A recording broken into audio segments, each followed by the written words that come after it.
पता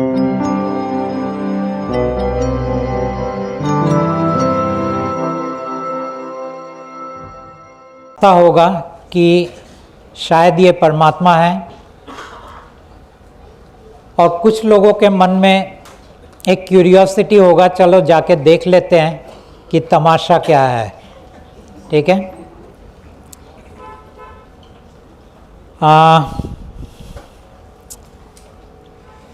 जब मैं पॉडकास्ट करता हूँ, वो लोग पूछते हैं मुझे कि आप हैं कौन, आप इंसान है या भगवान है। तो पहला तो मैं कहता हूँ कि ये बात तो पक्का है कि मैं भगवान तो नहीं हूँ,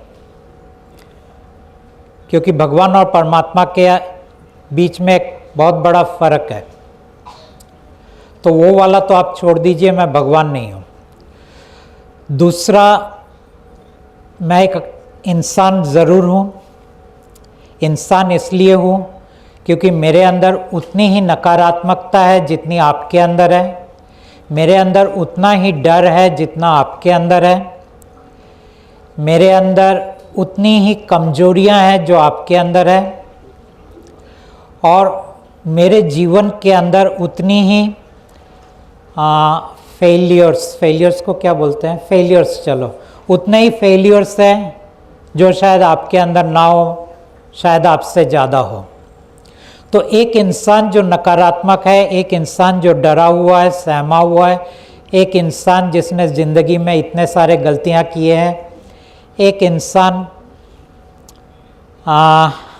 जिसकी अपनी कोई साधना नहीं है, जिसकी अपनी कोई उपलब्धि नहीं है, जो ना अपने आप को संत कहता है, ना अपने आप को महात्मा कहता है, ना अपने आप को आचार्य कहता है, ना अपने आप को पता नहीं और क्या क्या शब्द होंगे, कुछ भी नहीं कहता है। वो कहता है कि इतना साधारण हूँ मैं कि बहुत ही कमज़ोर, लाचार और बेबस इंसान हूँ। और अगर आप मेरे कमजोरियों के अंदर और लाचारियों के अंदर, बेबसी के अंदर डर के साथ जुड़ेंगे या देखेंगे, तो आप मुझे एक साधारण इंसान ही पाएंगे, उससे ज़्यादा आप कुछ नहीं पाएंगे। तो वो है मेरा पहला पहचान कि मैं एक इंसान हूँ। मेरा दूसरा पहचान ये है कि मैं दरअसल एक संदेशवाहक हूँ, और मैं परमात्मा का संदेश आप तक लेके आया हूँ। जो आपने अगर मेरी किताब को पढ़ा है या अगर देखा है, उसके अंदर जो भी है वो परमात्मा का संदेश है उसके अंदर। और क्योंकि मैं इन संदेश को आप तक पहुँचाया है, इसलिए मैं परमात्मा का संदेशवाहक हूँ। तो अब मेरा दो पहचान हुआ, पहला मैं एक इंसान हूँ, दूसरा मैं संदेशवाहक हूँ। तो अंग्रेजी में मैं बोलता हूँ I am a human and I am a messenger of God. और मेरा तीसरा पहचान ये है कि मैं ही गॉड हूँ। यहाँ लोगों को बहुत तकलीफ होता है। पहला दो तक तो ठीक है, तो वो कहते हैं कि आप गॉड कैसे हो सकते हो। तो उनके मन में आएगा क्या ये इंसान कोई चमत्कार कर सकता है, क्योंकि अब तक तो गॉड को तो छोड़ो, मैसेंजर ने भी कितने चमत्कार किए। किसी मैसेंजर को पकड़ के आग में डाल दिया तो आग ठंडा हो गया, किसी मैसेंजर ने पानी के ऊपर चल के दिखा दिया, किसी मैसेंजर ने पहाड़ को अपने उंगली के ऊपर उठा के दिखा दिया, किसी मैसेंजर ने और क्या क्या किए इन लोगों ने। किसी ने सागर को दो भाग में बांट के बीच में से अपने लोगों को निकाल के बचा लिया, किसी ने अपने उंगलियों में से पानी निकाल के अपने फॉलोअर्स या जो भी उनके साथ थे उनके प्यास को बुझा दिया रेगिस्तान के अंदर। तो बोले आप कौन से चमत्कार करते हो। मैं तो कोई चमत्कार नहीं करता हूँ, मेरे अंदर ना कोई शक्ति है चमत्कार करने का। और सही में अगर मेरे पास शक्ति होता तो पहले तो मैं अपना शरीर ही ठीक करता, क्योंकि इस शरीर के अंदर भी तो अब कितने सारे तकलीफ़ें हैं मेरे, जिनको मुझे भोगना पड़ता है। तो फिर सवाल ये उठता है, फिर आप परमात्मा कैसे हुए। सवाल जायज़ है, द क्वेश्चन इज वैलिड। तो मैं दरअसल परमात्मा वहाँ से हूँ कि मैं कि परमात्मा ने कहा कि तुम अब से परमात्मा होंगे, मैं तुम्हारे अंदर हूँगा और मेरे मर्जी से तुम परमात्मा कहलाओगे। ये उनके वचन थे और वहाँ तक तो ठीक था, लेकिन मुश्किल तो तब हुआ जब उन्होंने कहा कि ये तुम्हें पब्लिकली बोलना है। मैंने बोला ये तो गड़बड़ वाली बात है। आपके मेरे बीच तो ठीक है, क्योंकि पब्लिकली बोलूँगा तो लोग जो करेंगे वो करेंगे, चलो छोड़ो वो बात। तो अगर आप पूछो कि मैं कौन हूँ, तो मेरा 3 पहचान है। मैं एक इंसान हूँ, मैं एक संदेश वाहक हूँ और मैं परमात्मा हूँ। लेकिन ये उम्मीद मत करना कि मैं आपके ज़िंदगी को बदल दूँगा। ये उम्मीद मत करना कि मैं आपके सामने कुछ चमत्कार करूँगा। ये उम्मीद मत करना कि मैं आपके सब दुख दर्द सब चीज़ को मिटा दूँगा।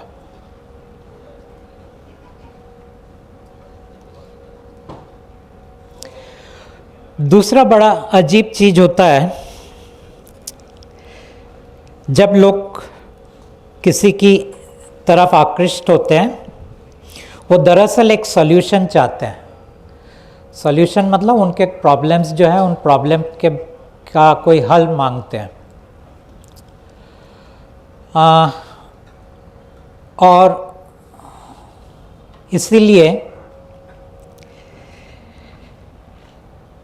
आप अगर मंदिर में जाते हैं, मस्जिद में जाते हैं, गुरुद्वारा जाते हैं, चर्च में जाते हैं, आप जाते क्यों हैं?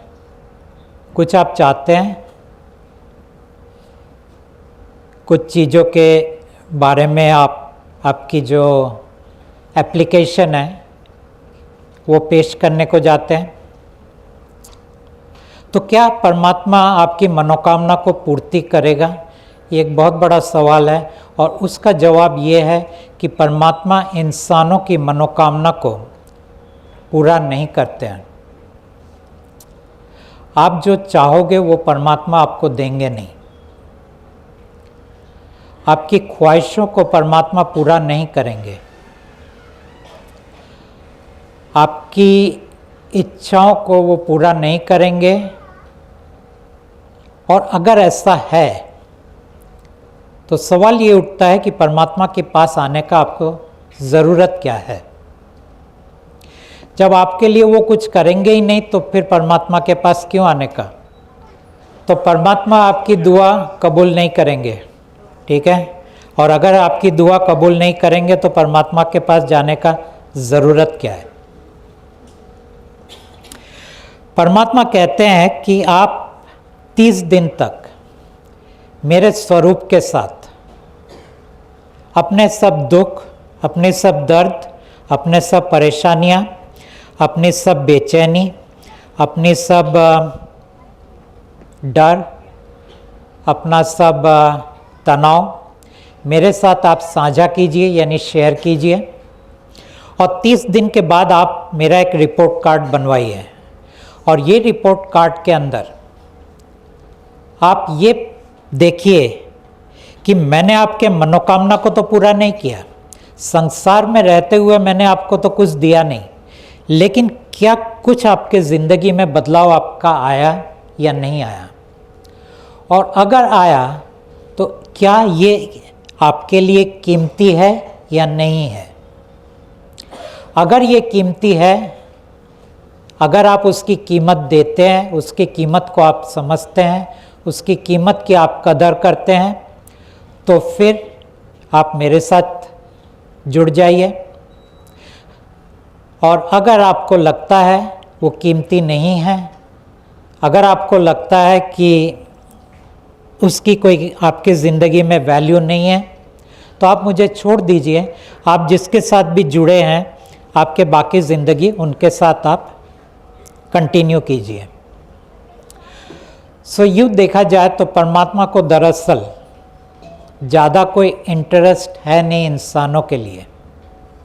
इसलिए नहीं है क्योंकि परमात्मा ने ये तय किया है कि वो आपको संसार में कुछ नहीं देंगे, परमात्मा ने ये तय किया है कि आपकी जीवन कथा को, यानी अंग्रेजी में हम कहते हैं स्टोरी लाइन, उसको वो बदलेंगे नहीं। परमात्मा ने ये तय किया है कि वो आपको नहीं बदलेंगे। परमात्मा ने ये तय किया है कि आपके जीवन में जो लोग आपको दुख और दर्द देते हैं उनको नहीं बदलेंगे, उनको आपके जीवन से अलग नहीं करेंगे। और अगर परमात्मा ने ये सब चीज़ों को निर्णय किया है, आपके मन में सवाल तो यही उठेगा, तो फिर बाकी क्या रहा? क्योंकि ना वो आपको पैसा देने वाले हैं, ना इज्जत शोहरत देने वाले हैं। वो कहते हैं तुम्हारे लाइफ में, लाइफ नहीं, तुम्हारे स्टोरी लाइन में जो लिखा है तुम्हें वही मिलेगा, उसके आगे मैं नहीं दूंगा तुम्हें कुछ भी। और वो तो आपको वैसे भी मिलने वाला है, उसके लिए आपको परमात्मा की क्या जरूरत है? तो इसीलिए ये देखा गया है कि जब हम परमात्मा को इंसानों के पास लेके जाते हैं, उनकी जनरली देखा गया है इंसानों के पास उतना कदर है नहीं। जनरली देखा गया है कि इंसान कहते हैं इनको हम लेके करेंगे क्या, जो हमें कुछ देंगे नहीं। जनरली देखा गया है कि वो कहते हैं कि इस बात का क्या सबूत है कि ये परमात्मा है। जनरली देखा गया है वो कहते हैं कि हमारे शास्त्रों में, हमारे ग्रंथों में, हमारे किताबों में इतने सारे जो मिरेकल्स की बात किया गया है, आपने तो एक भी चमत्कार हमारे सामने किया नहीं है। तो फिर ज़रूरत क्या है आपका हमारे जीवन में? परमात्मा कहते हैं आपके जीवन में मेरा कोई ज़रूरत है नहीं। अगर आप खुश हो, अगर आप खुश हो आपके भगवान से, अगर आप खुश हो आपके गुरु से, अगर आप खुश हो आप जिनकी आराधना करते हो उनसे, अगर आप खुश हो आपकी सोच से, क्योंकि कई लोग हैं जो लोग नास्तिक हैं, वो कहते हैं कि हम खुश हैं हमारी लॉजिक से, हम खुश हैं हमारा हीलिंग मोडालिटीज से, हम खुश हैं हमारी जिन चीज़ों को हम अपने ज़िंदगी में हमने अपनाया है। तो इन लोगों के लिए परमात्मा कहते हैं आपको कोई ज़रूरत नहीं है मुझे अपने लाइफ में लाने के लिए।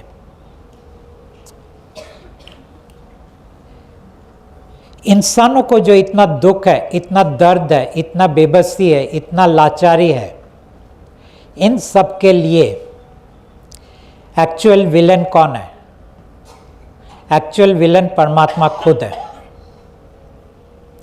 क्योंकि ये उनका श्राप था अपने बेटे के ऊपर कि तुम्हें इंसान के मैल को खाना पड़ेगा, और इस श्राप के कारण उन्होंने इंसान को बनाया, ऊर्जा के तल पे उन्होंने इंसान को बनाया, और फिर बाद में उन्होंने बाकी का अंश उनके बेटे, यानी जो इस ब्रह्मांड के राजा हैं, जिनको आप भगवान के नाम से जानते हैं, उनको कहा कि बाकी का हिस्सा तुम पूरा करो।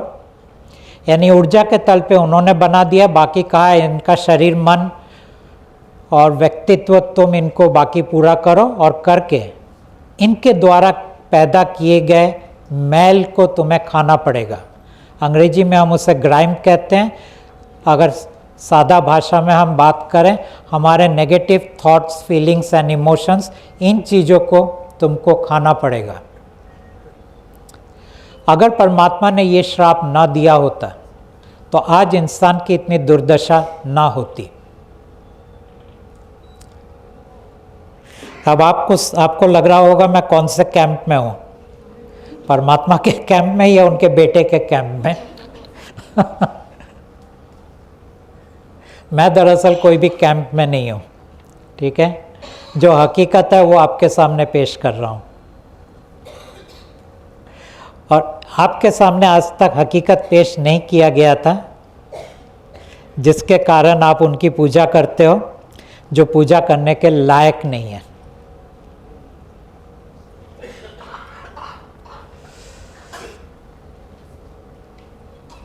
तो इंसानों की जो आज दुर्दशा है उसके लिए स्वयं परमात्मा भी जिम्मेदार है, और इंसानों की आज जो दुर्दशा है उसके लिए उनका बेटा भी जिम्मेदार है। जिन लोगों ने मेरे किताब को पढ़ा नहीं है शायद उनके लिए ये थोड़ा सा कन्फ्यूजन हो सकता है, क्योंकि आपका वो बैकग्राउंड नहीं है जिस बैकग्राउंड के दायरे के अंदर मैं ये बातें कर रहा हूँ। फिर भी अगर बाद में लगे कि आप वो किताब खरीद के पढ़ना चाहते हैं, आपकी मर्ज़ी है। और किताब ना भी पढ़ा हो तो भी सुन लीजिए, फिर मन में आपके कोई सवाल वगैरह हो तो आप मुझसे पूछ सकते हैं। तो इंसान के दुख और दर्द के लिए जिम्मेदार स्वयं परमात्मा है और परमात्मा का बेटा है।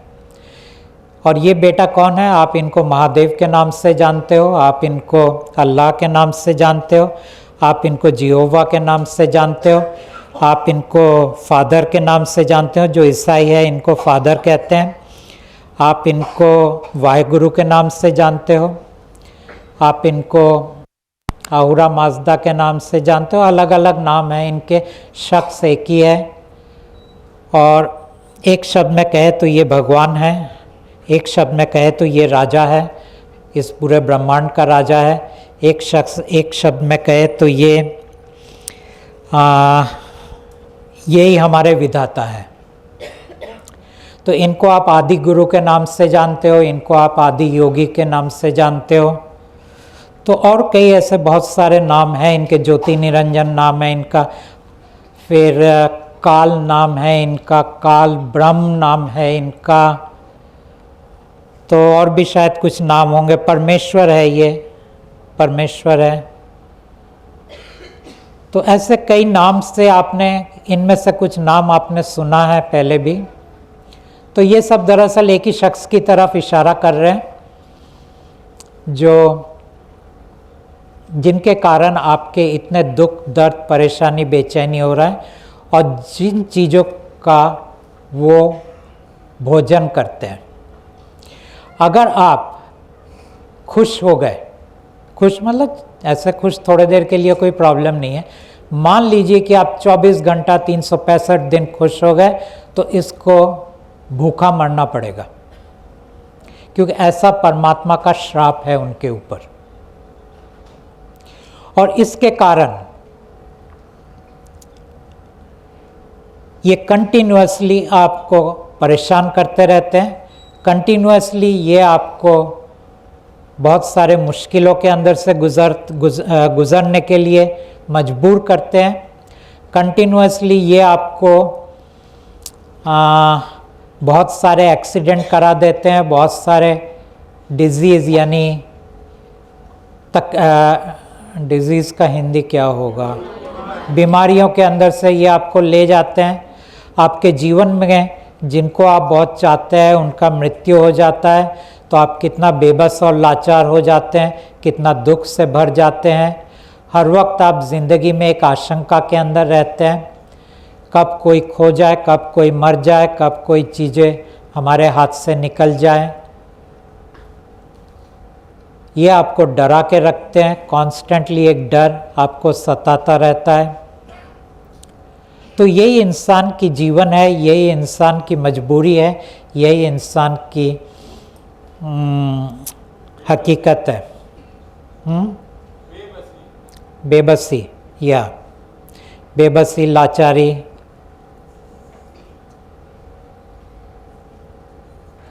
और फिर इंसान सॉल्यूशन ढूंढता है। इंसान को लगता है कि मैं कुछ कर सकता हूँ, इंसान को लगता है कि मैं अपने जीवन को सुलझा सकता हूँ, इंसान को लगता है कि मैं अपने दुख अपने दर्द के बाहर निकल सकता हूँ। और उसके लिए उनके मन में पहला सल्यूशन क्या आता है? पहला सल्यूशन ये आता है, अगर मैं अपने इच्छाओं की पूर्ति कर लूँ तो मैं कभी दुखी नहीं होऊंगा।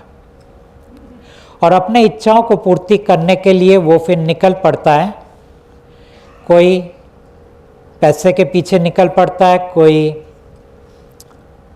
इज्जत पाने के लिए, कोई शोहरत पाने के लिए, कोई सक्सेस पाने के लिए, कोई ज्ञान को पाने के लिए, कोई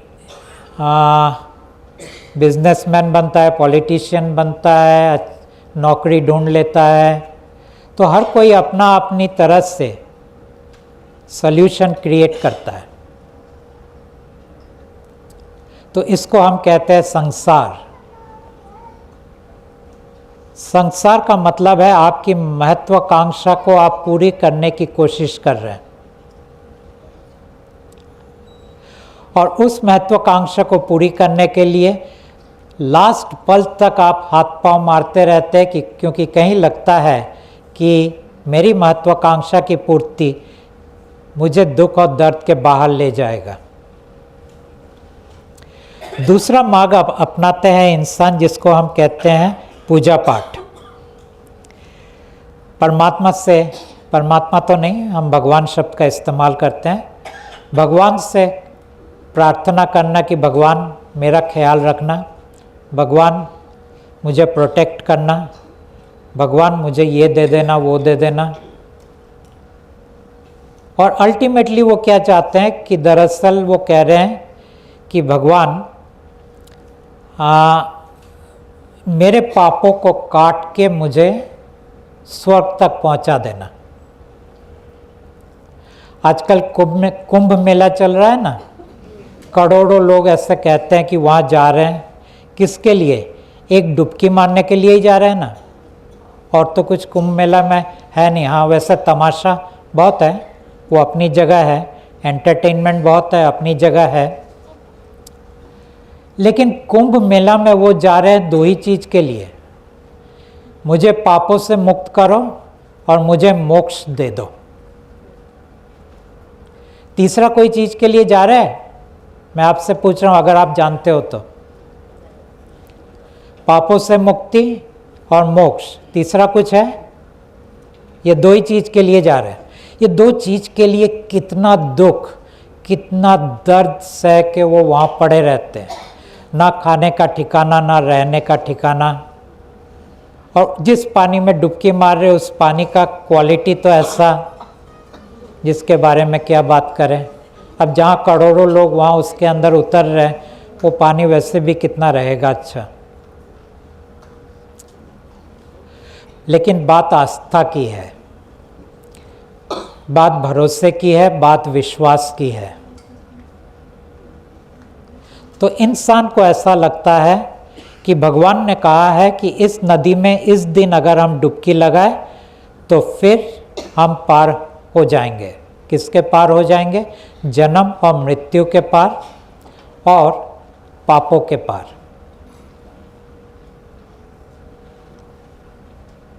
ये दूसरा। और तीसरा, इंसान जो सॉल्यूशन ढूंढने की कोशिश करता है, वो उनकी संख्या बहुत कम है, आजकल धीरे धीरे थोड़ा बढ़ रहा है, लेकिन पहले इतना था नहीं। उसको कहते हैं छोड़ो ये सब संसार, छोड़ो ये सब पूजा पाठ, हमें तो बस मोक्ष चाहिए, हमें फिर से जन्म लेना नहीं है। तो ये फिर जाते हैं आध्यात्म की तरफ, और आध्यात्म में फिर वो सब कुछ करने की कोशिश करते हैं, अपना क्या करते हैं, शुद्धिकरण, और फिर मन का शुद्धि, शरीर का शुद्धि, कर्मों का शुद्धि, पापों का शुद्धि, और बाकी जो भी है, ध्यान मार्ग से, मंत्र जप से, क्रिया योग से, किसी के आशीर्वाद से। तो ये है तीसरा मार्ग। इस तरह इंसान अपने जीवन में दुख और दर्द से बचने की पूरी कोशिश कर रहे हैं, हाथ पांव मार के।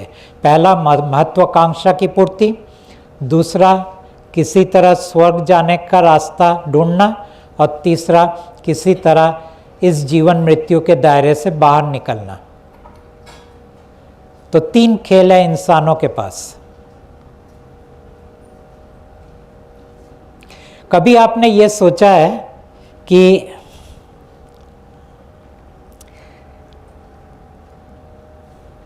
इंडिया मतलब ईस्ट कहते हैं, चलो ईस्ट में, ईस्ट और वेस्ट, ओके, ईस्ट में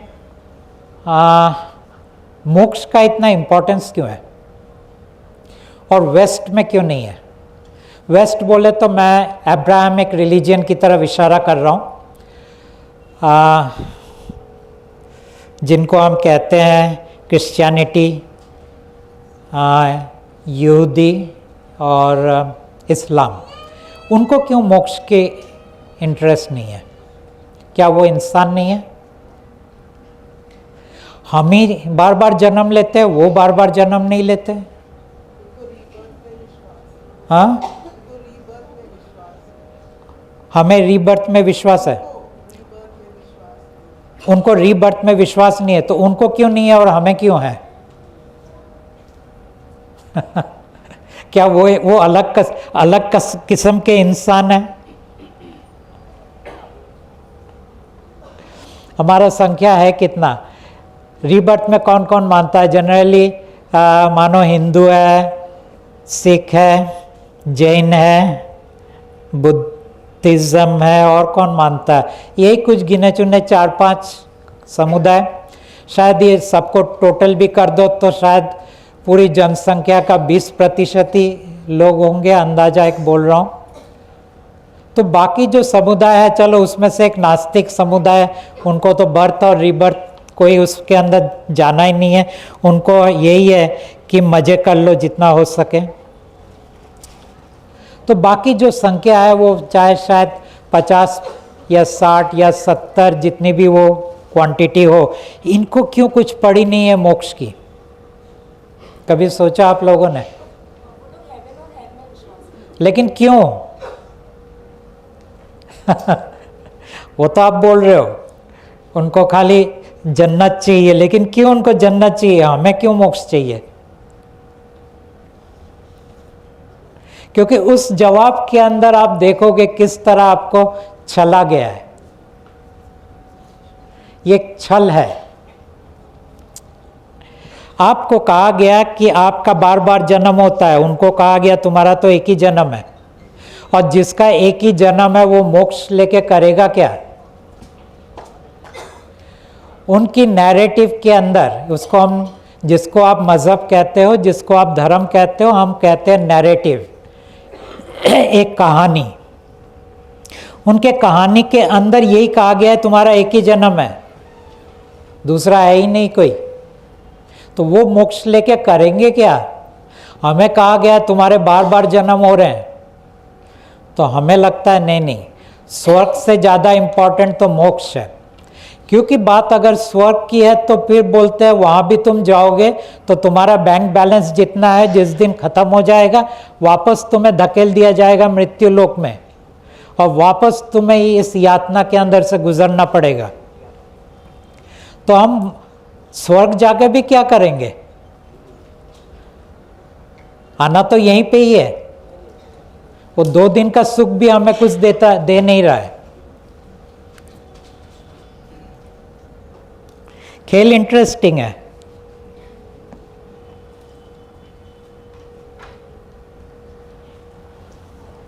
तो इसको हम कहते हैं छल, डिसेप्शन। अब सवाल ये उठता है, क्या हम सही में बहुत सारे बर्थ लेते हैं या फिर एक ही बर्थ है? वो सही है या हम सही है? फिर दूसरा, जो लोग सनातन धर्म में मानते हैं उनको अपने सनातन धर्म का बहुत गर्व है। ठीक है, गर्व किस बात का है? हमारे पास वेद है, हमारे पास उपनिषद है, हमारे पास शास्त्र है। लेकिन ये वेद, उपनिषद और शास्त्र क्या कह रहे हैं? हमें मार्ग दिखा रहे हैं मोक्ष का। यही ना कर रहे हैं ये? अब आप बोलते हो देखो वो लोगों का पास इतना सारा ज्ञान नहीं है जो हमारे पास है, उन लोगों के पास इतना सारा क्या कहते हैं, समझ की गहराई नहीं है, उनका दर्शन शास्त्र इतना उन्नत नहीं है जितने हमारे ऋषि और मुनियों के हैं। लेकिन वो लोग कहते हैं तुम्हारा दर्शन शास्त्र लेके हम करेंगे क्या? ठीक है, जो है तुम्हारे पास वेद पुराण उपनिषद बहुत अच्छे हैं, लेकिन हमारे किस काम के हैं?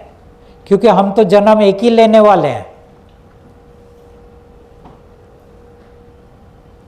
तो आपके अंदर गर्व आ सकता है कि आपके पास वेद है, उपनिषद है। उनको कोई ज़रूरत नहीं है वेद और उपनिषद का। उनके कहानी में दूसरा जन्म है ही नहीं। तो बात तो दरअसल सिर्फ कहानी की हो रही है, हकीकत की नहीं हो रही है, रियलिटी की नहीं हो रही है, परसेप्शन की हो रही है। और उस परसेप्शन के अंदर आपकी एक मान्यता है, उनकी दूसरी मान्यता है। आपकी मान्यता में आपके ग्रंथों की बहुत कीमत है, उनकी मान्यता में आपके ग्रंथों की कोई कीमत नहीं है। आपकी मान्यता के अंदर आप गर्व से गर्वान्वित होते हैं कि हमारे पास इतने ऊंचे विचार के धर्म हैं, उनके पास वो धर्म खोखले हैं।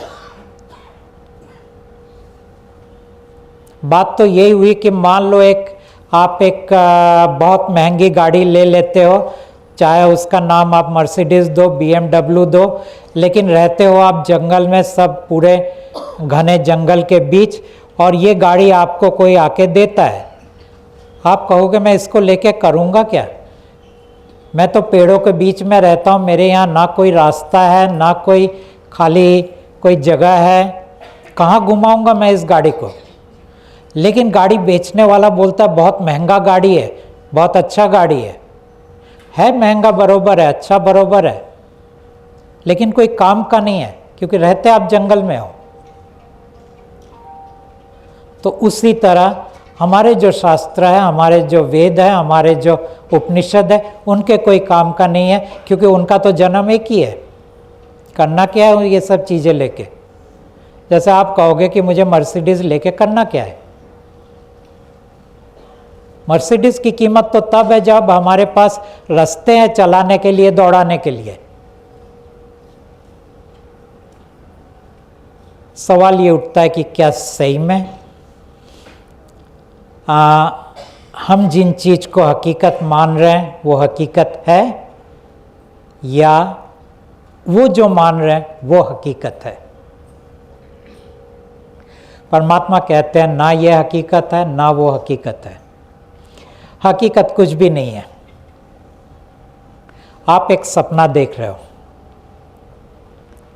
बोले ऐसा कैसे हो सकता है कि हम एक सपना देख रहे हैं? यानी मैं यहाँ खड़ा हूँ, आपके सामने खड़ा हूँ, और मैं कह रहा हूँ कि मैं आप सपने देखते हो, मैं भी सपना देख रहा हूँ, लेकिन ये सपना कितना ठोस है।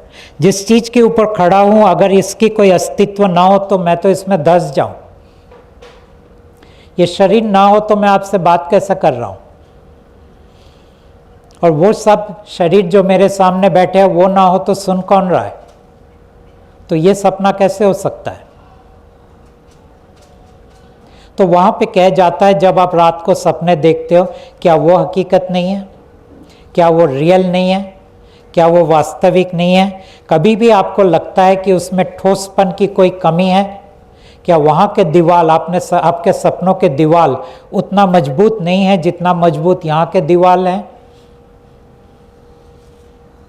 वो तो उतना ही रियल है जितना इस वक्त आपका वेकिंग स्टेट का हकीकत है। फिर आप उसको ड्रीम क्यों कहते हो? सिर्फ एक कारण के लिए, वहाँ पे कंटिन्यूटी नहीं है, यहाँ पे कंटिन्यूटी है। हर दिन रात को आप सपने देखने जाते हो, आपका सपना नया शुरू होता है, और दो सपनों के बीच में कोई कंटिन्यूटी नहीं है। वास्तविक जीवन में जब आप सोने जाते हो और अगले दिन जब सुबह उठते हो, वहाँ पे कंटिन्यूटी है। और क्योंकि ये कंटिन्यूटी का कोई हिंदी वर्ड है? निरंतरता। ओके, निरंतरता। ओके, तो ये अगर निरंतरता है आपके जीवन में, जिसको हम वेकिंग स्टेट बोलते हैं, तो फिर आप इसको हकीकत मान लेते हो, और जहाँ पे ब्रेक होता है वहाँ पे आप उसको ड्रीम कहते हो, सपने कहते हो। बस इतना ही फर्क है दोनों के अंदर। और अगर मान लो कल उठ के आपके सपनों के अंदर कंटिन्यूटी आ जाए तो आपके लिए जीना मुश्किल हो जाएगा, क्योंकि फिर आपके मन में ये कॉन्स्टेंटली सवाल होगा, किसको मैं सही मानूं, जागृत अवस्था में या जब मैं सोने जाता हूं, वहां जो मैं देखता हूं उस चीज को।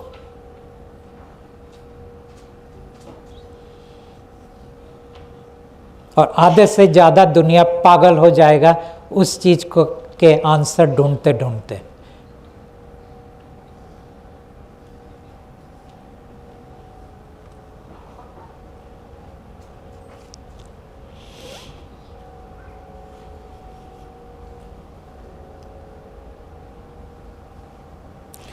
बहुत साल पहले एक ऐसा ही एक किसी गुरु का गैदरिंग था, वहाँ मैं एक बार गया हुआ था। एक भाई साहब वहाँ पे खड़े हुए, वो बड़े दुविधा में थे, दुविधा तो नहीं, ऑलमोस्ट लाइक इंसैनिटी स्टेट में था वो। फ़र्क इतना ही हुआ, आई मीन बात इतनी सी हुई कि उस इंसान को याद आ गया कि उसके घर के कुछ घर छोड़ के जो फैमिली रहते हैं, वहाँ पे जो लेडी है वो दरअसल उनकी लास्ट लाइफ की पत्नी थी, और वो दोनों बहुत प्यार में थे। और उसके जो इमोशंस थे उसके लिए, वो सब इमोशंस उसको वापस आ गए। उनका अट्रैक्शन, उनका इमोशन, उनके बारे में हर यादें, एवरीथिंग बिकेम अलाइव।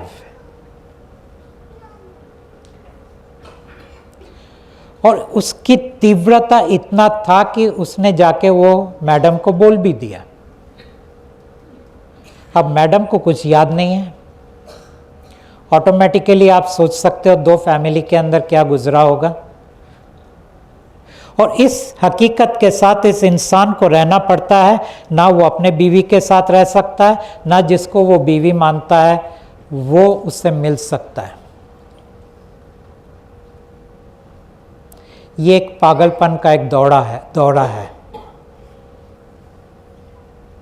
इसलिए जितनी हमारे पास्ट लाइफ हमें याद नहीं रहते, अच्छा है। लेकिन यही पागलपन का दौरा में से आप भी गुजरोगे अगर आपके सपने कंटिन्यूटी में आ जाए। फिर आपके मन में यही सवाल होगा, ये सच है या वो सच है।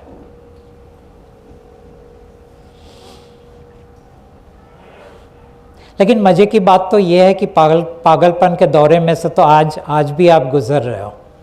क्यों गुजर रहे हो? रास्ते में भिखारी को देखा है जो नॉक नॉक करके बोलता है, बाबूजी 10 रुपए दे दो, भूख लगा है। गाड़ी वाला सोचता है कि बेचारा भिखारी है, और वही गाड़ी लेके जाता है वो मंदिर में, वहाँ भी तो नॉक नॉक कर रहा है।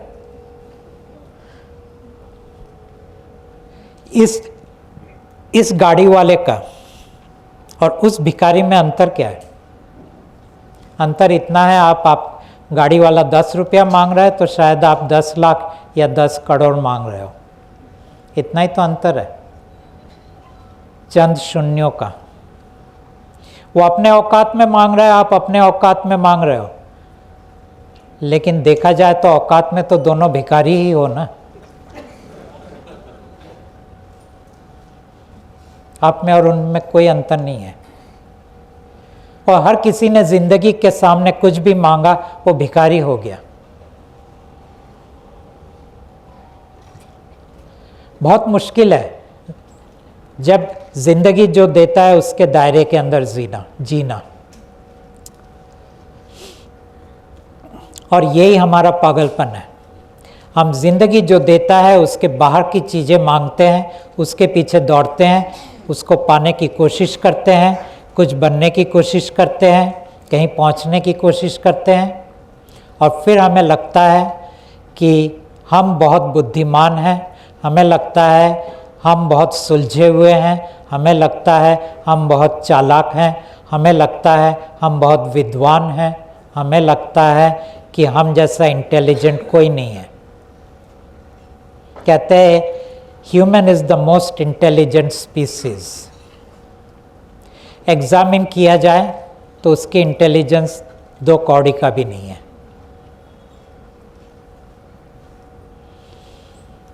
क्योंकि अगर आप सही में इंटेलिजेंट होते तो आपके ना दुख होता, ना दर्द होता, ना परेशान होते आप। इंटेलिजेंस का तो वही माप है, वही क्या कहते हैं, हाँ मेजरमेंट है, यस, मापदंड, हाँ मापदंड। तो ये मापदंड के स्केल में हर इंसान जो दुख है और जिसकी दर्द है, जो परेशान है, वो फेल हो जाता है।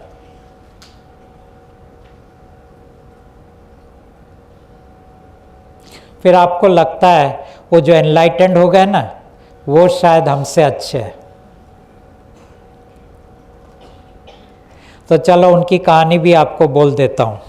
आज के गुरुओं की हम बात नहीं करेंगे, फिर तो मुश्किल हो जाएगा। उस इंसान की बात करते हैं जो शायद 2000-2500 या ऐसा ही कुछ साल पहले आया था, जिसको हम कहते हैं बुद्धा, गौतम बुद्धा। उसने क्या देखा? एक इंसान जो बूढ़ा है, एक इंसान जो बीमार है, और क्या देखा था? एक इंसान जो 3 चीज, हाँ डेड, सिक, ओल्ड, ठीक है, 3। क्या? बर्थ नहीं, बर्थ नहीं, डेड, सिक, ओल्ड। चलो एक दो शायद देखा हो तो रहने दो भाई, यही देखा था ना उसने। वो तो आप हर रोज देखते हो, तो आप बुद्धा क्यों नहीं हुए? वो क्यों हुआ, आप क्यों नहीं हुए? उसमें आप में क्या अंतर है? हाँ, अच्छा चलो, उन्होंने देख लिया तो बोले कि एक दिन मैं भी बूढ़ा हो जाऊंगा, एक दिन मैं भी बीमार हो जाऊंगा, एक दिन मैं भी मर जाऊंगा। अब इसमें कौन सी बड़ी बात है? बेचारे को उसके लिए सब कुछ छोड़ के जाना पड़ा जंगल में, और इतने सारे गुरुओं के पास, इतने सारे तथाकथित ज्ञानियों के पास, तथाकथित संतों के पास। क्या जरूरत था? क्या वो पागलपन नहीं है? नहीं, आप कहते हो नहीं नहीं, वो स्पिरिचुअल जर्नी है, is the highest journey. He went in search of how to become free from suffering and pain. ठीक है?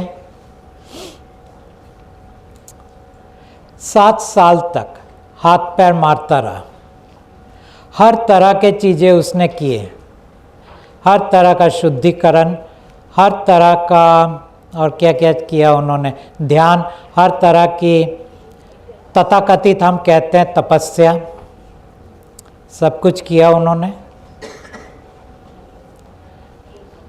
और सब कुछ करने के बाद एक ऐसे अवस्था में पहुंच गया जहां एक छोटी सी नदी, जिसको क्रॉस करना बहुत इजी है, उस नदी को क्रॉस करने की भी उनके पास कोई क्षमता नहीं रहा। और जब उनके पास, उनकी हालत ऐसी हो गई कि वो दरअसल गिर पड़े और उन्होंने अपना ही बिकेम अनकॉन्शियस। नाउ चलो, कहानी ऐसा बोलता है कि कोई आया, उसके मुंह में दूध दिया या जो भी दिया, और फिर धीरे धीरे उनकी होश वापस आया। फिर एक पेड़ के नीचे जाके बैठ गए, और वहाँ जाके वो सोचने लगे कि मैंने तो सब कुछ कोशिश किया जितना एक इंसान कर सकता है, फिर मैं क्यों अपने दुखों के पार नहीं गया? क्यों मेरे अंदर वो स्थिति नहीं है जिसके कारण मुझे लगे कि मुझे वो मिला जिसकी मुझे तलाश था? तो बैठा बैठा अब उसने तय किया, ऐसा कहते हैं, उसने तय किया कि या तो मैं यहीं मर जाऊंगा या यहाँ से मैं ज्ञान को लेके उतरूंगा। और कहानी ऐसी थी कि उनको ज्ञान मिल गया। ज्ञान मिल गया तो वो बुद्ध हो गए। और अगर वो बुद्ध हुए तो अब वो जो पेड़ था उसका नाम पड़ गया बोधि ट्री, क्योंकि उस पेड़ के नीचे बैठ के वो बुद्ध हुए थे। और ज्ञान क्या मिला उनको? ज्ञान मिला कि पॉसिबल है, यानी मार्ग है अपने दुखों के पार जाने का। फिर उन्होंने तो जो कुछ दिए उनके बुद्धिस्ट टीचिंग्स के अंदर, वो सब तो हमने पढ़ा ही है, नहीं पढ़ा है तो पढ़ लीजिएगा। लेकिन टीचिंग्स के अंदर क्या था? उसके बुद्ध होने की मैं बात नहीं कर रहा हूँ, उस बात में कोई शक नहीं है कि वो बुद्ध हुआ था। लेकिन इनऑथेंटिसिटी कहाँ से शुरू हुआ, मैं उस चीज पे आ रहा हूँ। मैं ये नहीं कह रहा हूँ कि उसने धोखा दिया कि वो बुद्ध नहीं हुआ, वो बुद्ध जरूर हुआ। लेकिन उसकी इनऑथेंटिसिटी ये थी कि उन्होंने लोगों से कहा कि जो मैं बना वो तुम भी बन सकते हो। ये उनका इनऑथेंटिसिटी था। और उन्होंने कहा कि उसका रास्ता मैं तुम्हें दिखाऊंगा।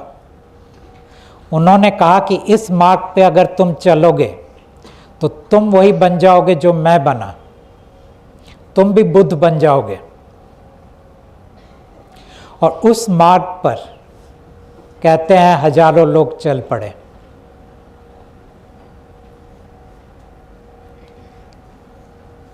ये था उनका इनऑथेंटिसिटी। इनऑथेंटिसिटी ये था कि उनको लगा कि मैं जानता हूं कि मैं बुद्ध कैसे बना और मैं लोगों को बता सकता हूं कि तुम भी बुद्ध कैसे बन सकते हो। ये दो लाइन उनका इनऑथेंटिसिटी था। और ये ना बुद्ध के साथ हुआ, ये महावीर के साथ हुआ, और उसके बाद जितने भी नीचे आ रहे हैं, और इंक्लूडिंग आज के गुरु संत महात्मा आचार्य ज्ञानी जितने भी हैं, हर कोई आपको मार्गदर्शन कर रहा है, मार्गदर्शन दे रहा है। वो कह रहा है कि तुम भी बन सकते हो जो हम बने। उनकी बनने पे हम उंगली नहीं उठा रहे, हम क्वेश्चन मार्क नहीं कर रहे। वो जो बने हैं उसमें कोई शक नहीं है। लेकिन जैसे ही वो कहते हैं तुम भी बन सकते हो, वहां पे आ जाता है क्वेश्चन मार्क। क्योंकि उनको ये धारणा है, उनको ये विश्वास है कि एक मार्ग है जिन पे वो चले, और वो बन गए, जिसके कारण वो आपको भी हौसला दे रहे हैं, आपको भी उम्मीद दे रहे हैं कि तुम भी वो बन सकते हो जो मैं बना, तुम भी वहाँ पहुँच सकते हो जहाँ मैं पहुँचा, तुम भी वो पा सकते हो जो मैंने पाया। तो खेल ये था, और खेल ये आज भी है।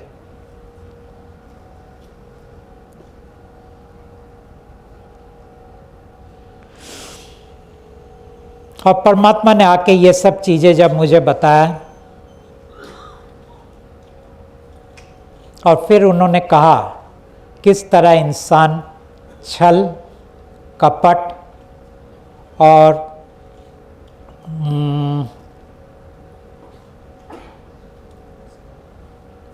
तीसरा शब्द याद नहीं आ रहा, चलो छल और कपट की दुनिया में आप रहते हो।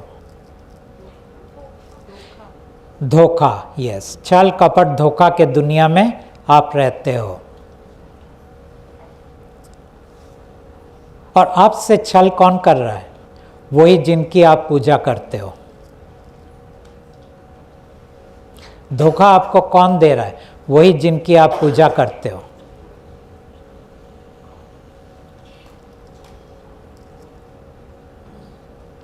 आप कहोगे कि हमारे पास तो एक तिनका था, डूबते को तिनके का सहारा, मंदिर में जाते थे, प्रसाद चढ़ाते थे और यही सोचते थे कल के दिन मेरे अच्छे हो जाएंगे।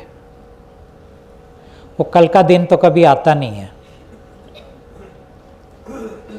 आता भी है तो चंद पल के लिए आते हैं, बाद में फिर गायब हो जाते हैं। और फिर मैं आपको यही कह रहा हूँ कि जिनकी आप पूजा करते हो वही आपको धोखा दे रहा है, वही आपको दुख दे रहा है, वही आपको दर्द दे रहा है, वही आपको परेशान कर रहा है। और अगर उसने ऐसा नहीं किया तो वो फंस जाएगा। वो क्यों फंसेगा? क्योंकि आपके दुख और दर्द के कारण जो उनका खाना बनता है वही उनका खाना है, और आप अगर खुश हो गए तो उनको खाना नहीं मिलेगा, वो भूखे रह जाएंगे। उसको अपने खाने की पड़ी है। और परमात्मा को क्या पड़ा है? परमात्मा को पड़ा है अपने बच्चों को वापस घर ले जाने का। तो आपके लिए कौन है?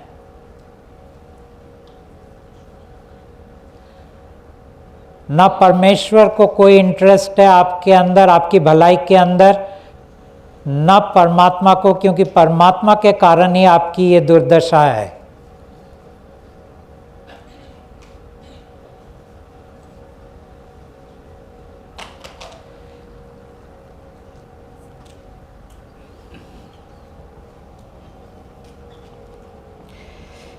खाली एक घटना घट गया, और वो घटना ये था कि मैंने परमात्मा से कहा कि ठीक है, आप चाहते हो मैं आपके लिए काम करूं, आपके बच्चे मतलब उनकी बच्चे हैं, आत्मा, आप नहीं। आपके बच्चे वापस घर जाना चाहते हैं, आप चाहते हो एक मानव आपकी सहायता करे उस काम के लिए, तो मैं आपके साथ काम करूंगा। लेकिन मुझे आपके बच्चों में कोई दिलचस्पी नहीं है, मैं मानव हूं, मुझे क्या लेना देना आत्मा और परमात्मा से। आप ये कहो कि मानव के लिए आप क्या कर सकते हो? उन्होंने कहा मैं मानव के लिए कुछ कर नहीं सकूंगा, क्योंकि पहली बात, मुझे मानव में कोई दिलचस्पी नहीं है। दूसरी बात, ये किसी और की प्रॉपर्टी है, ये किसी और के जायदाद है, जिसको आप भगवान कहते हो। आपकी कहानी लिखी जा चुकी है, आपका मन, आपका शरीर, आपका व्यक्तित्व, और एक और चीज़ जो आपका है उसको हम कहते हैं ईश्वर। ये चारों जो है ये दरअसल उस भगवान का है जिनकी आप पूजा करते हो। तो परमात्मा कहते हैं कि ये सब तो मेरे बेटे का है, और आपकी जो कहानी लिख दिया गया है वो भी तो उसी ने ही लिखा है, और मैं मेरे बेटे के विपक्ष में कभी नहीं जाऊंगा, क्योंकि मेरे लिए मेरा बेटा ज़्यादा प्यारा है। इंसान मेरे लिए कोई मायने नहीं रखता है, ये हकीकत है।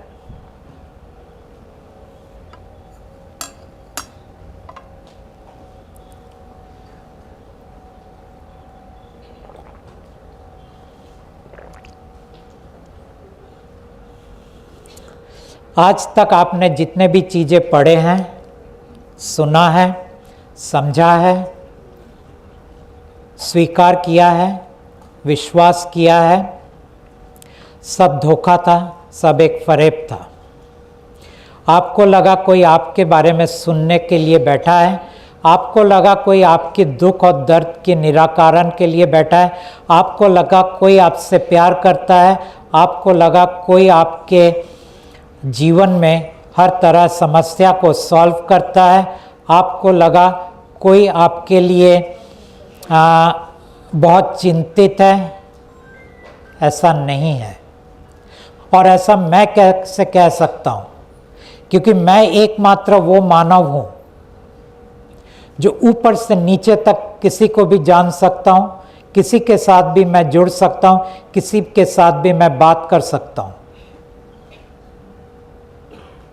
परमात्मा की मर्जी से ये सब मेरे लिए बहुत सहज है, और मैंने उन सबको जाना है। जिसे आप महादेव कहते हो, अल्लाह कहते हो, फादर कहते हो, वाहेगुरु कहते हो, या जो भी अलग नाम से जानते हो, मैं उस शख्स को जानता हूँ। मैं जानता हूँ उसकी मंशा क्या है, मैं जानता हूँ उनका चरित्र क्या है, मैं जानता हूँ वो क्या करते हैं। जिसको आप शिव कहते हो, मैंने उसकी लाचारी और बेबसी को देखा है। जी जी, मंत्र लेके गया था, परमात्मा का मंत्र, लेकिन उसके बाप ने उसे करने नहीं दिया,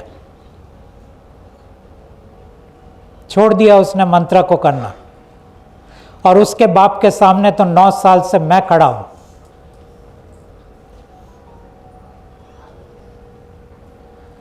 उसके बाप को तो मैं लोगों के सामने रख रहा हूं कि देखो ये वो है जिसे तुम मानते हो कि कितना महान है।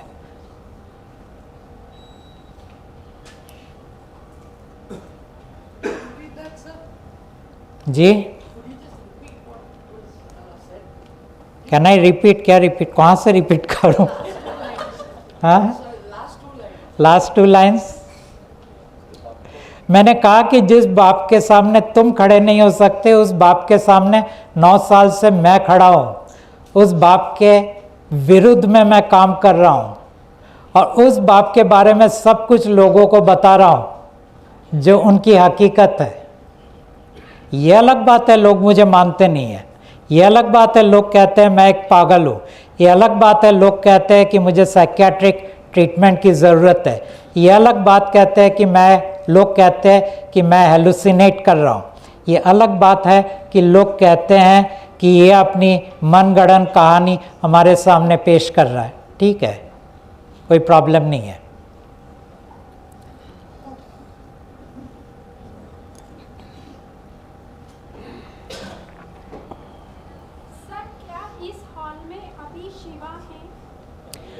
वो इम्पोर्टेंट नहीं है इस हॉल में अभी कौन है। आप मेरी बातों को समझो, वो कौन है, कौन आया कौन गया, उसमें कोई इम्पोर्टेंट नहीं है। इस हॉल में इस वक्त सब है। हाथ ऊंचा किया, क्या पूछना है? हमारा मोटिव अभी काल के लिए, काल को सर्व करना है या काल को हराना? वो आपका मर्जी है, मुझे वो सब चीज़ों में इंटरेस्ट नहीं है। आप कौन से कैंप में रहोगे उसमें मुझे कोई इंटरेस्ट नहीं है। मैं आपको 2 कैंप का एक समझ दे रहा हूँ, आप क्या करोगे वो आपकी मर्जी। ठीक है, ना मैं किसी के विपक्ष में हूं, ना मैं किसी के पक्ष में हूं। मैं किसी की हकीकत को आपके सामने अगर ला रहा हूं तो मैं सिर्फ हकीकत को ला रहा हूं, उसके लिए मेरे अंदर कोई नकारात्मकता नहीं है।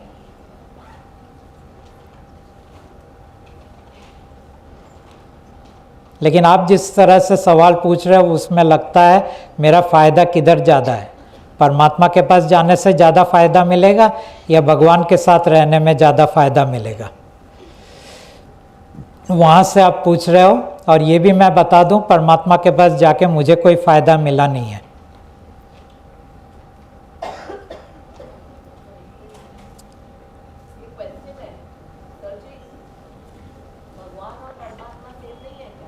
भगवान और परमात्मा अलग हैं कि नहीं, ऐसा पूछ रहे हैं? सेम है क्या? ओह सेम है क्या? ओके, नहीं, दोनों अलग है। एक बाप है, दूसरा बेटा है। बेटे ने बाप से बगावत किया, बाप ने बोला मेरे घर से बाहर निकलो। उनको 21 ब्रह्मांड दे दिए, वो 21 ब्रह्मांड के साथ उनको बाहर भेज दिया और कहा तुम्हें जो करना है इस ब्रह्मांड में जाके तुम करो। तो उस ब्रह्मांड के अंदर वो निकला, उसके साथ उसके बहुत सारे और बेटों को भी निकाला जिनको हम आत्मा कहते हैं। और फिर इन लोगों ने सृष्टि का काम बहुत दिनों तक खेला। इन लोगों ने इंसान को इस्तेमाल किया और इस्तेमाल करके हमारे जो मैल है, यानी negative thoughts, feelings and emotions, इन चीज़ों से अपना खाना बना के खाया। और ये खेल चलता रहा कई सृष्टि तक। हाँ, चल भी रहा है। एक अंतर आ गया, और अंतर ये आया कि अब उनके बच्चे कह रहे हैं, उनके बच्चे यानी आत्मा, वो कह रहे हैं कि हमें घर जाना है, हमें परमात्मा के पास वापस जाना है। यहाँ हो गया मुश्किल। राजा कहते हैं नहीं, हाँ तुम नहीं जा सकते। तो फिर परमात्मा को आना पड़ा अपने बच्चों को वापस घर ले जाने के लिए। मेरा काम क्या था उनके साथ? मेरा काम इतना था कि उनके बच्चे वापस घर में जाए, उन चीज़ के लिए मैं उनका सहायता करूं।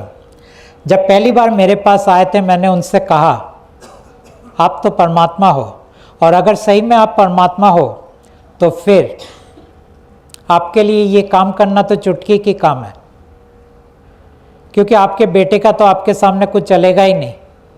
अगर आप उसे घर से बाहर निकाल सकते हो, इतनी आप में क्षमता है, तो अपने बेटों को भी वापस ले जाने की क्षमता तो आप में है ही।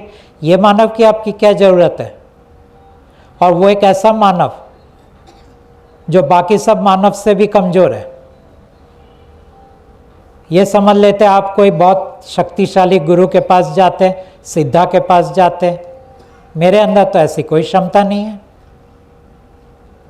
खैर, उन्होंने उस वक्त तो मुझे एक्सप्लेन नहीं किया, उन्होंने इतना ही बोला कि नहीं, तुम्हें खाली मैं जो बोलूँ वही करना है। तो खेल ये शुरू हुआ, उनके बातों के ऊपर मेरा अमल करना, वो जो बोले मैं वही चीज़ें करता था। और ये खेल चला 2015 से लेके जो 2023 तक, जब हम दोनों ने मिलके जो पूरे ब्रह्मांड का 11th डायमेंशन का 11वां आयाम के अंदर एक दरवाज़ा था, वो दरवाज़ा हमने खोल दिया। अब आत्मा जब चाहे वापस घर जा सकते हैं। अब हमारा काम पूरा हो गया। तब उन्होंने कहा कि ठीक है, तुमने कहा था कि मुझे इंसान के लिए कुछ करना है, यूँ तो मैं ज़्यादा कुछ करूँगा नहीं। आपको लगता है कर नहीं सकता, बोलूँगा नहीं। उन्होंने कहा मैं ज़्यादा कुछ करूँगा नहीं। अच्छा, इसके पहले मैं आपको ये बता दूं कि वो मानव को उन्होंने क्यों चुना। एक बार ये भी बताइए कि उसमें बेटे ने क्या कांड किया था कि जो उनको निकालना पड़ा? हाँ, बेटे ने जो कांड किया था वो उतना अच्छा काम नहीं किया था, आप किताब में पढ़ लीजिएगा। Sir, just put some light on Jesus Christ, please. Jesus Christ, Yes, sir, you were saying why he chose you. चलिए ये दोनों सवाल का मैं जवाब दे देता हूँ। पहला बोल देता हूँ उन्होंने मुझे क्यों चुना, मुझे मतलब एक मानव को क्यों चुना। बाद में मुझे पता चला कि ये जो शख्स जो अपने आप को परमात्मा कहते हैं, इनकी एक प्रॉब्लम है अबाउट एथिक्स। ठीक है, एथिक्स क्या होगा हिंदी शब्द? सोल नहीं, उसूल। हाँ, उसूल, ये उसूल है, उनका एक उसूल है। और उनका उसूल ये है कि मैं अपने आप को किसी पे ज़बरदस्ती थोपूंगा नहीं। मैं अपना शक्ति का इस्तेमाल करके मैंने उनको जो प्रॉमिस किया है उस प्रॉमिस को तोड़ूंगा नहीं। और उन्होंने कहा था अपने बेटे को, तुम अपने घर में यानी इस ब्रह्मांड के अंदर तुम अपना मर्जी से तुम रह सकते हो, मैं तुम्हें रोकूंगा नहीं, टोकूंगा नहीं। ये उनके लिए प्रॉमिस था। और उनके वसूल में ये था कि अगर वो आके अपने बच्चों को वापस ले जाते हैं तो फिर अपने बेटे को दिया हुआ वचन टूट जाता है। तो उन्होंने इस्तेमाल किया एक मानव को जो उनके लिए काम करेंगे, और जिसके कारण वैसे बाद में हमें 300 लोगों की और ज़रूरत पड़ गई, वो तो एक अलग कहानी है। और फिर हम सब ने मिल के एक जो भी हमने काम किया था, उन चीज़ों में हम नहीं जाएंगे, उसके कारण हम सब ने वो दरवाज़ा को खोल दिया जो वो अकेले भी खोल सकते थे। लेकिन उन्होंने हमें इस्तेमाल करके वो दरवाज़ा को खोला। इस तरह उनका वसूल भी कायम रहा, वसूल नहीं उसूल, मेरा हिंदी बहुत है। तो इस तरह उनका उसूल भी कायम रहा और काम भी हो गया। इसलिए उन्होंने मानव को इस्तेमाल किया। आप पूछ रहे हैं जीसस के बारे में, पर्टिकुलरली जीसस में क्यों इंटरेस्ट है?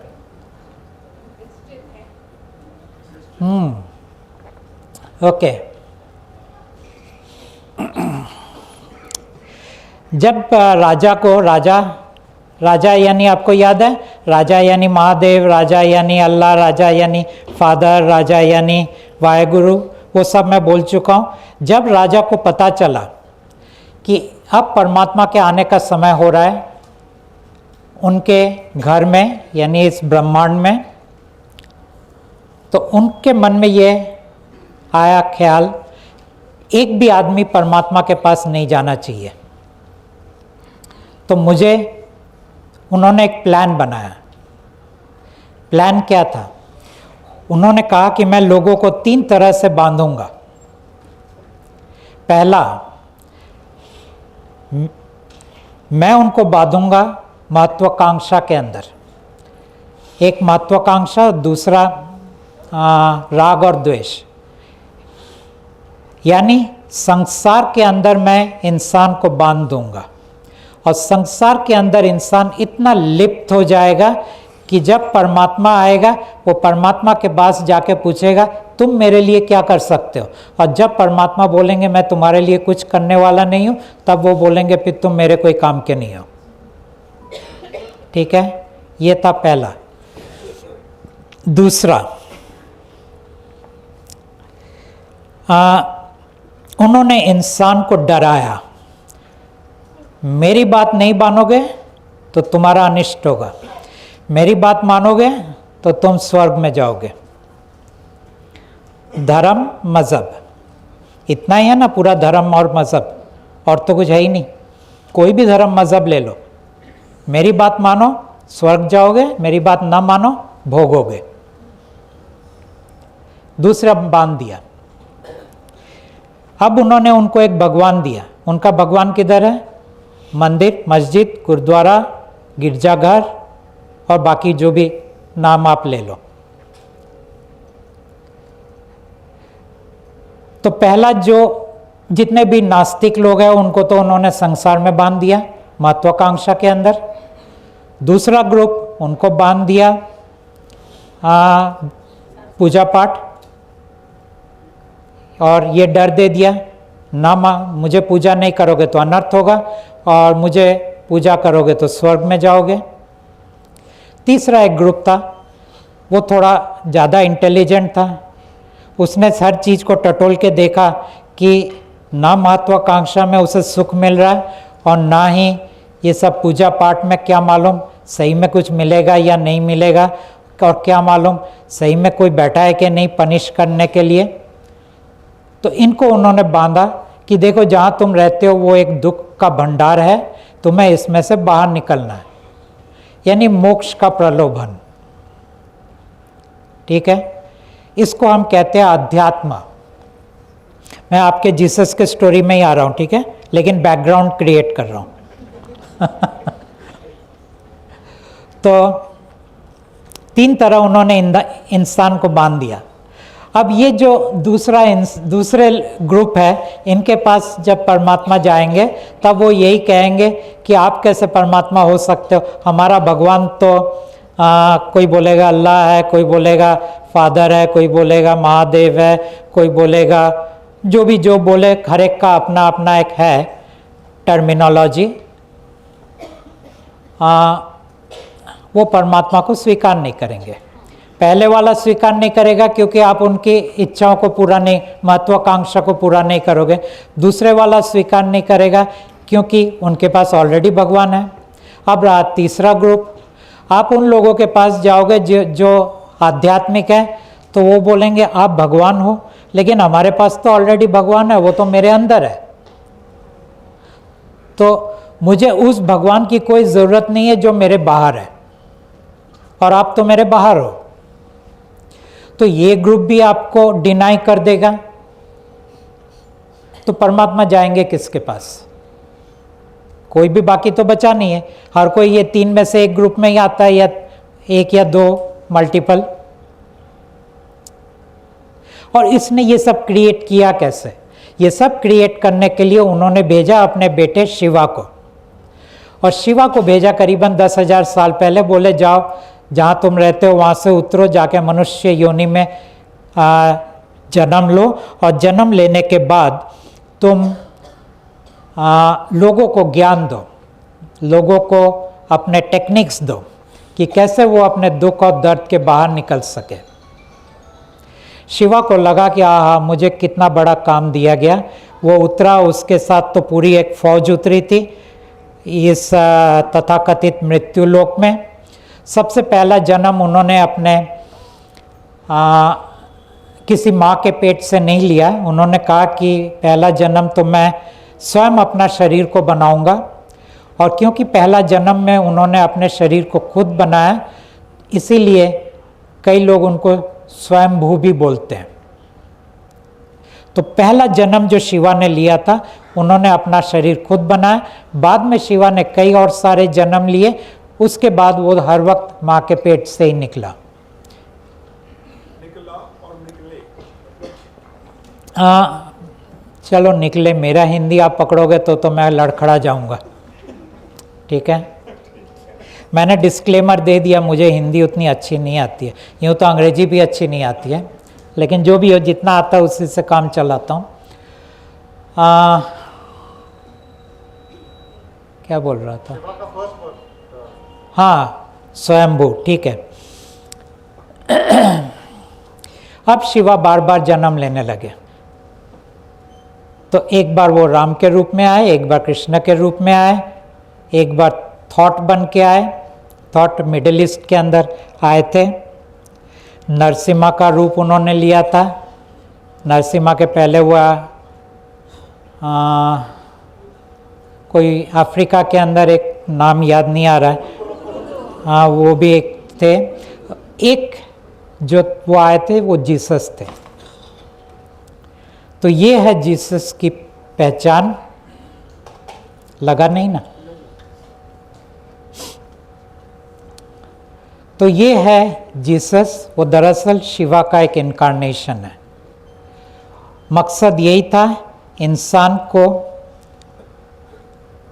धर्म या मज़हब या आध्यात्म उसका पूरा ज्ञान दो। शिवा को लगा कि मैं हर इंसान को दुख से मुक्त कर दूंगा। ये शिवा के सबसे बड़ा फेलियर था, वो कुछ नहीं कर पाया। और तब तो उसे ये भी नहीं मालूम था कि वो क्यों नहीं कर पाया। परमात्मा आने के बाद जब मैं उनके साथ बात करता था, मैंने उनको बोला कि तुम्हें तुम्हारे बाप ने इस्तेमाल किया और तुम्हें बेवकूफ़ बनाया, तुम्हें इस्तेमाल किया इंसानों को बांधने के लिए, धर्म के अंदर बांधने के लिए, आध्यात्म के अंदर बांधने के लिए, और तुम कुछ नहीं कर पाए। इंसान उतना ही दुखी आज भी है। फिर वो उन्होंने मंत्र लिया, लेकिन वो भी कर नहीं पाया, वो तो एक अलग कहानी है। तो वो है आप जीसस की कहानी।